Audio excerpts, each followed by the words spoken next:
Asia Pop 40. Hello, I'm Joey, and oh my gosh, today we have quite the character come into the show today. He is R&B soul extraordinaire, and as a solo musician has won 4 Grammy Awards. Of course, he's also a member of Maroon 5, one of my favorite bands since 2012. Today we have PJ Morton. What's up? Hey, how you doing? Good to be with you, man. I'm very well. Are you currently on the West Coast or on the East Coast or back home in New Orleans? I'm home in New Orleans, actually. Yeah, so right in the middle of all those coasts. Yeah, I gotta say, PJ, I've been a fan for a long time.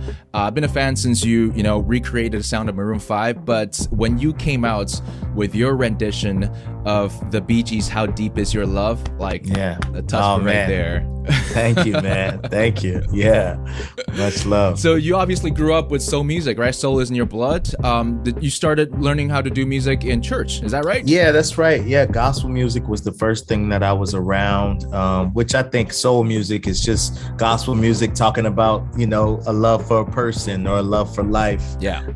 But that's where I got my foundation. There was so much good music in my home and in my church growing up that it just made me want to continue to grow in music, but that's where it all started. Does that mean you learned to play the organ or singing with a choir when you were young? Yeah, for sure. Yeah, I learned how to play the organ in church. I started out singing in the choir, so that was the beginning, and it just all grew from there. Yeah, I hear that. Was it your mom or dad is a pastor? Actually, both of them. They're both pastors. Yeah, both pastors. My dad is also a musician and singer. Yeah, and so it was all around me when I was a kid. So you're the son of a preacher man and preacher woman. That's right. That's right. Exactly. And by the way, mentioning that song, I think that song is a perfect starting point for our next part of the conversation, because I remember that song was originally written with Aretha Franklin in mind, right?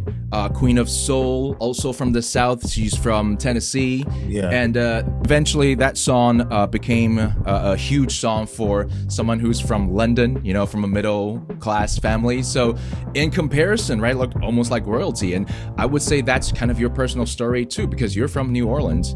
But when you started working with Maroon 5, you flew all the way to LA to meet up with a bunch of LA boys. Was there a lot of cultural shock when that first happened? Yeah, I think a lot of it was also just the culture of Maroon 5. These guys had been a band since high school, since like the 7th grade or something like that. So it was a culture shock coming into their world. But what I realized quickly was that we had way more in common than we had different.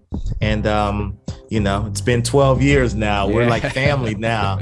But it's I quickly merged into it. But initially it was like, wow, they're so used to this world and the way that they move. I'm not used to it yet, but I quickly fell into it. Okay, did you bring gumbo to their dinner table? I did not bring gumbo. I think they had some gumbo when they came to New Orleans. Oh, they did. When we had to perform for something, and I think some of them had some taste of gumbo. So, and I hope they liked it. Yeah, they better had liked it. So you've been a very successful solo musician on your own right, but do you feel like being a part of Maroon 5, obviously you brought your kind of New Orleans soul and gospel music to their studios. Did they also bring something to you that helped you morph your sound? Yeah, I think what's really cool about having both of those and them being separate but equal for me is that I don't really have to merge them in that way. I mean, I think, I like that I'm the keyboard player and live, I'm the background singer, and I get to bring my touch to what already exists. Yeah. So I'm not really changing what exists, that the Maroon thing lives on its own. And then with my thing, I get to be exactly who I want to be.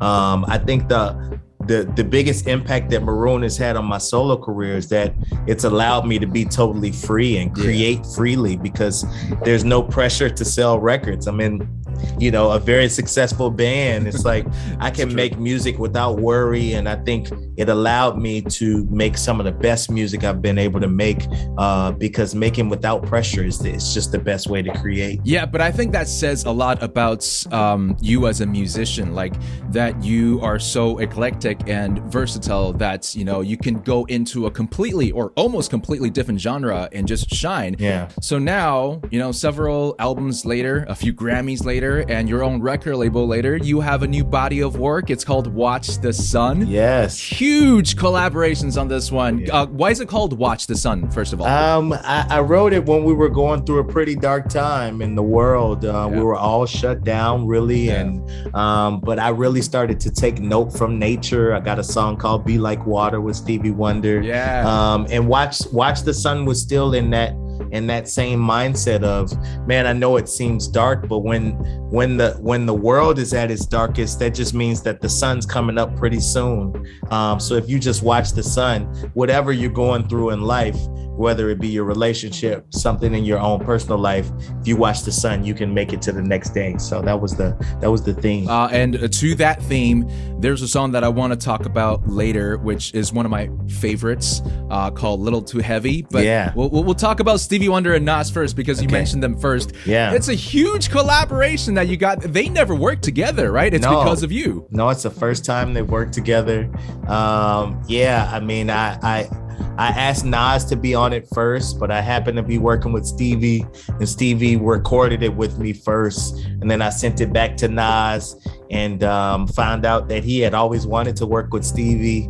And so it was like a dream come true for everybody on the record, and I'm just so proud of the way it came out, what it's saying, like being able to say a message in a cool way like that. It's just like, it's a dream record for me. Yeah, there you go. Stevie Wonder, Nas is only one of the big name drops in this album. You have JoJo, for the younger generations, you got JoJo. She's got the amazing voice for that track right there.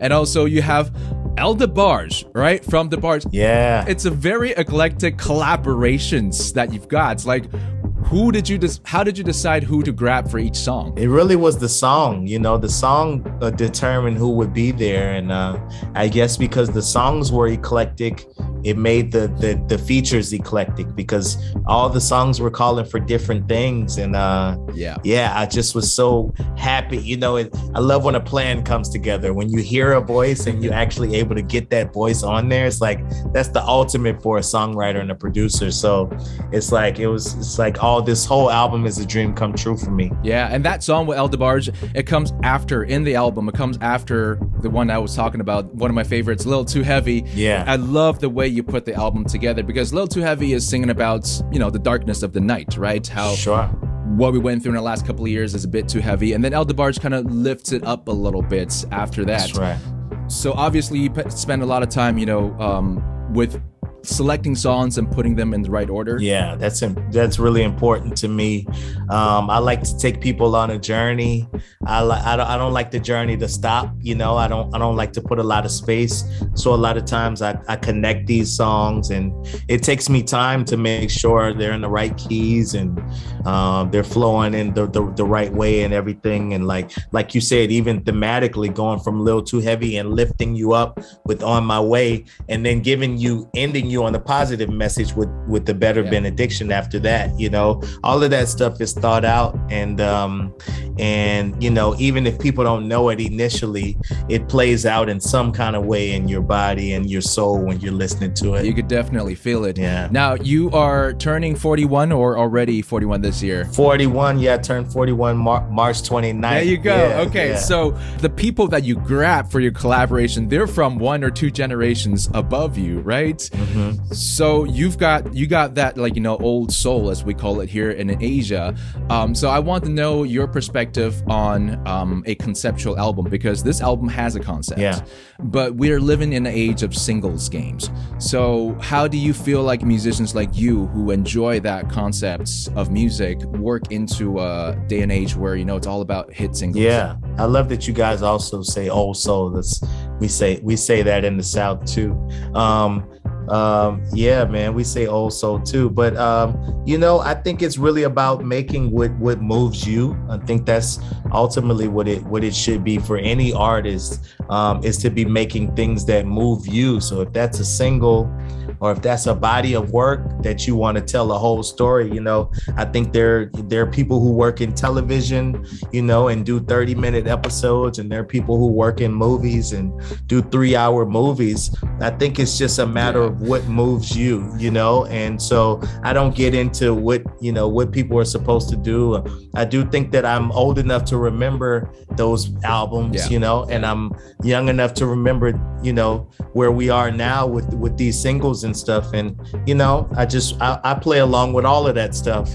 But ultimately, I knew when I came to this, I wanted to do a body of work. That's what was going to move me. I needed that much time to tell the story that I wanted to tell. So what is the one song that you really want people to listen to, or you're most proud of from this album? Oh, wow. Hey, I'm sorry. I have to make you choose one of your favorite babies, Most proud of. I mean, I can't, if I'm going to go message and most proud of, I would have to say Be Like Water with Stevie Wonder and Nas. Because, that gives you a message, and it's like the dream collaboration with two legends on it. So I would have to just lead you there first. But I got many favorites. But I gotta say, as we were just saying, down south, you guys use the same phrase as we do here in Asia. The phrase "be like water" was also, one that was uttered by Bruce Lee a lot. Oh, absolutely. Be formless, be the container that you are poured into. And for the rest of you guys, if you want some words of wisdom, listen to that one with Nas and Stevie Wonder. That's right. I'm guessing there's going to be more Grammys in 2023 for you, so you better clear out that shelf, make some space for it. We shall see. Yeah, we shall see. Thank you, man. Album Watch the Sun, and everyone go listen to it. Today we had PJ Morton joining us right here. Yes, Thank indeed. you. Thank you. Asia Pop 40.